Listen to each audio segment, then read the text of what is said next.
आज विद्यार्थी संवाद मेळावा सुरू होता. कसा प्रतिसाद मिळतोय विद्यार्थ्यांकडून? नाही, आता आज साताऱ्यामध्ये रयतची मॅनेजिंग काउन्सिलची बैठक होती आणि त्यासाठी आम्ही सर्वजण आलो होतो. आणि काही दिवसांपूर्वी पुण्यामध्ये स्टुडंट फर्स्ट नावाचा एक कार्यक्रम CETचे जे सर्व विद्यार्थी, त्यांचे पालक व शिक्षक यांनी मिळून घेतला होता. आणि मग सगळ्यांचं म्हणणं आलं की प्रत्येक जिल्ह्यामध्ये अशा पद्धतीने आपण कार्यक्रम घेऊ, काही मुलांना बोलू, पालकांना बोलू आणि काही तिथले शिक्षक. मग अशा पद्धतीने साताऱ्यामध्ये सुद्धा आजचा कार्यक्रम स्टुडंट फर्स्टचा झाला. सर्व शिक्षक संघटनेली व जे CETमध्ये असतात, नाही तर CETचे क्लासेस चालवतात असे सगळे शिक्षक तिथं आले होते, क्लास मालक तिथं आले होते आणि मग त्यांच्या उपस्थितीमध्ये तो कार्यक्रम झाला. CETमध्ये जे काही मार्क्स वाढवण्याचं, पैसे देऊन मार्क्स वाढवण्याचा जो विषय आहे तो आता आम्ही हाती घेतलेला आहे आणि सामाजिक दृष्टिकोनातून राजकारण त्याच्यामध्ये न आणता आम्ही प्रामाणिकपणे त्या लढ्यामध्ये आहोत, सहभाग घेतलेला आहे आणि आम्हाला विश्वास आहे की येत्या काळामध्ये विद्यार्थ्यांच्या आणि त्यांच्या पालकांच्या मागण्या त्या सरकारला मान्य कराव्या लागतात. दादा, पुण्यामध्ये रात्री विद्यार्थ्यांवर लाठीचार्ज झाला. राहुल गांधींचा कार्यक्रमाच्या अगोदरच हा लाठीचार्ज झाला. भाजपला विद्यार्थ्यांच्या बरोबर जे तुमचा संवाद चालला आहे हा नको आहे का? नेमका काय त्यांना का विरोध ते करतात? तरी एकतर काय झालं की विद्यार्थी सगळे युवा एकत्रित येऊन स्वतःच्या हक्कासाठी नीट परीक्षेमध्ये जो काही पेपर फुटला होता त्यासाठी, त्याच्या विरोधात, या सरकारच्या विरोधात एक लढा या सगळ्यांनी मिळून उभा केला होता आणि त्याच्यामध्ये या सरकारला झुकावं लागलं, एका मंत्र्याला घरी बसावं लागलं. मग कुठंतरी हे सरकार आता घाबरलं पण आहे आणि कुठं ना कुठंतरी चिडलेलं सुद्धा आहे. त्यामुळे जे कोणी नेते, कार्यकर्ते, सामाजिक कार्यकर्ते, राजकीय लोक जर एखादा सामाजिक विद्यार्थ्यांचा कार्यक्रम घेत असतील तर कुठं ना कुठंतरी भाजपच्या पोटामध्ये दुखते असं आपल्याला म्हणावं लागेल. राहुल गांधीजींचा कार्यक्रम जिथं कुठं होतो, कुठल्याही राज्यामध्ये झाला तरी तिथं मोठ्या प्रमाणात गर्दी होत असते. आता महाराष्ट्रामध्ये विद्येचं माहेरघर ज्याला आपण म्हणतो, तिथे पुण्यामध्ये तो कार्यक्रम होणार आहे आणि जबरदस्त प्रतिसाद त्या कार्यक्रमाला मिळणार आहे हे भाजपला माहिती आहे. आणि मग जेव्हा विद्यार्थिनी चांगल्या दृष्टिकोनातून या कार्यक्रमाबद्दल व तसंच त्यांना ज्या काही अडचणी येत आहेत त्याच्याबद्दल जेव्हा काल COPमध्ये ते बोलत होते तेव्हा ABVPची मुलं आली, मग काँग्रेसची मुलं आली. ABVPची मुलं म्हणजे भाजप शासित ज्या संघटना आहेत, नाहीतर भाजपच्या विचाराच्या संघटना आहेत त्यातली ती एक संघटना, त्यांच्या पोटात दुखलं. मग भाजप आणि काँग्रेसच्या कार्यकर्त्यांमध्ये वादावादी झाली, काही प्रमाणात थोडीफार मारामारीसुद्धा झाली. तर त्याच्यात आपण जर बघितलं असेल तर तिथे कारवाई होत असताना काँग्रेसच्या कार्यकर्त्यांवर कारवाई झाली, ABVPला तसंच वाऱ्यावर सोडून दिलं, नाही तर त्यांना कुठेच कारवाई तिथं झाली नाही.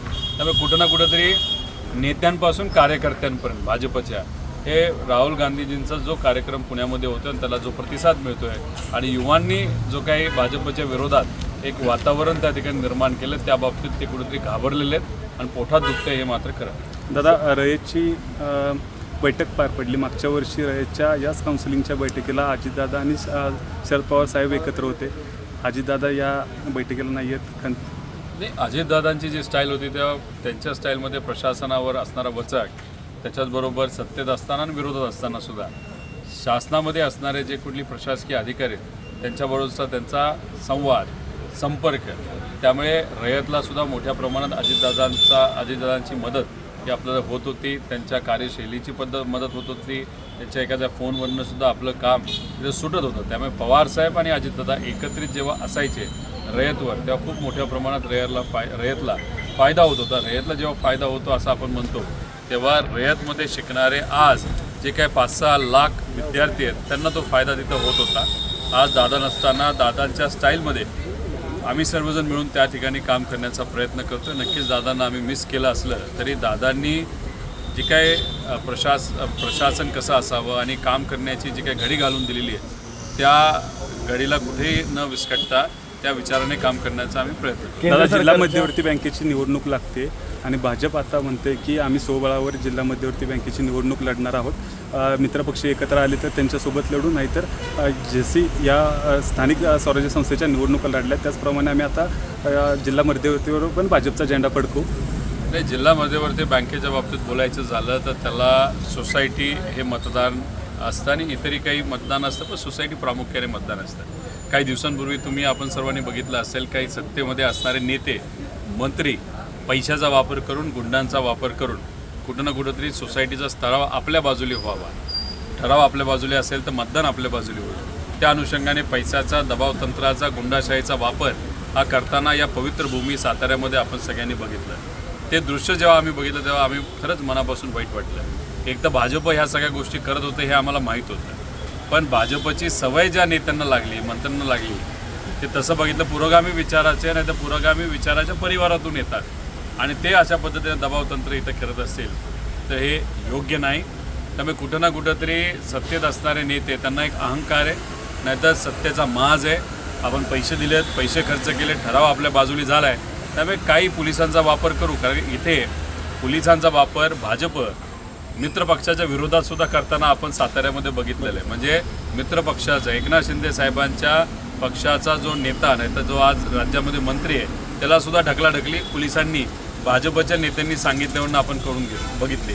त्यामुळे कुठं ना कुठे ते भाजपच्या नेत्यांना तिथं एक सत्तेचा, पैशाचा, दडपशाहीचा, गुंडाशाहीचा माज आला आहे असं आपल्याला म्हणावं लागेल. केंद्र सरकारच्या इथेनॉल धोरणामुळं आता साखरेमध्येच्या धोरणामध्ये वाढ झाली अशी चर्चा होते, काय सांगाल?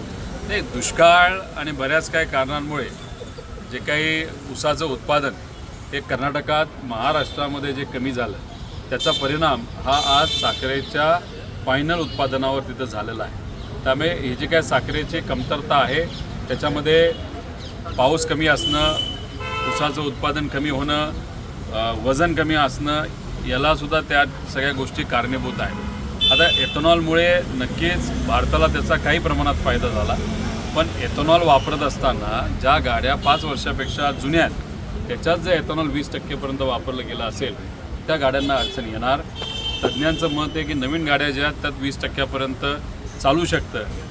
आता आमचं एवढंच मत आहे की गाडी कुठली जुनी आहे का नवीन आहे याचा कुठेतरी वापर करून त्या पद्धतीने एथेनॉल देणं पण महत्त्वाचं आहे. त्यामुळे एथेनॉलच्या माध्यमातून शेतकऱ्याला न्याय देणं तितकंच महत्त्वाचं आहे, पण चुकीच्या गाडीमध्ये अतिरिक्त इथेनॉल टाकून सर्वसामान्य लोकांना अडचणी होऊ नये हेही आपण बघितलं पाहिजे. आणि साखरेचे रेट जे काही त्या ठिकाणी वाढलेले आहेत त्याला कुठंतरी स्पेक्युलेशनसुद्धा मोठ्या प्रमाणात या महाराष्ट्रामध्ये, या देशामध्ये इथं होताना आपण बघू शकतो. त्यामुळे त्या बाबतीतसुद्धा सरकारने योग्य ती शहानिशा करून जे खाणारे आहेत, साखर खाणारे जे ग्राहक आहेत त्यांनासुद्धा अडचण झाली नाही पाहिजे याची भूमिका सरकारने इथं मांडली पाहिजे.